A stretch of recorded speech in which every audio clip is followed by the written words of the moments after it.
2 Samuel chapter 10. After these events, the king of the Ammonites died, and his son Hanun became king in his place. David thought, I will show kindness to Hanun son of Nahash, just as his father showed kindness to me. So David sent his servants to console Hanun concerning his father. However, when David's servants arrived in the land of the Ammonites, the Ammonite officials said to Hanun their lord, Do you really believe David is honoring your father by sending these men to express sympathy? Instead, David has sent them to spy out the city, to scout it and overthrow it. So Hanun took David's servants, shaved off half of their beards, cut their garments in half at the hips, and sent them away.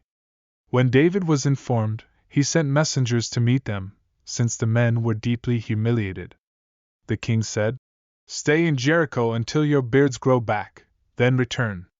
When the Ammonites realized that they had become repulsive to David, they hired 20,000 foot soldiers from Beth-rehob and Zoba, as well as the king of Maacah with 1,000 men, and 12,000 men from Tob.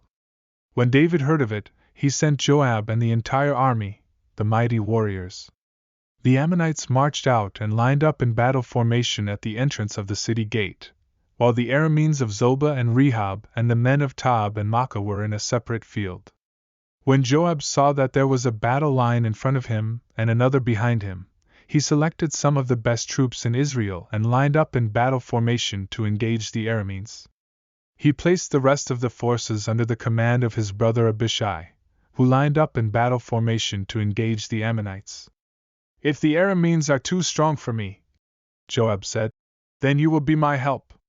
However, if the Ammonites are too strong for you, I'll come to help you. Be strong! Let's prove ourselves strong for our people and for the cities of our God. May the Lord's will be done. Joab and the troops with him approached the Arameans for battle, and they fled before him. When the Ammonites saw that the Arameans had fled, they also fled before Abishai and entered the city. So Joab returned from fighting the Ammonites and went to Jerusalem. When the Arameans saw that they had been defeated by Israel, they gathered themselves together. Hadadezer sent messengers to bring out the Arameans who were beyond the Euphrates River, and they came to Helam. Shobach, the commander of Hadadezer's army, led them. When David was told, he gathered all Israel, crossed the Jordan, and went to Helam. Then the Arameans lined up in formation to meet David and engaged in battle with him.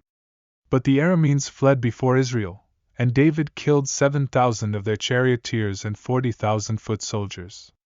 He also struck down Shobach, the commander of the army, who died there. When all the kings who were subject to Hadadezer saw that they had been defeated by Israel, they made peace with Israel and became subject to them. So the Arameans were afraid to help the Ammonites anymore.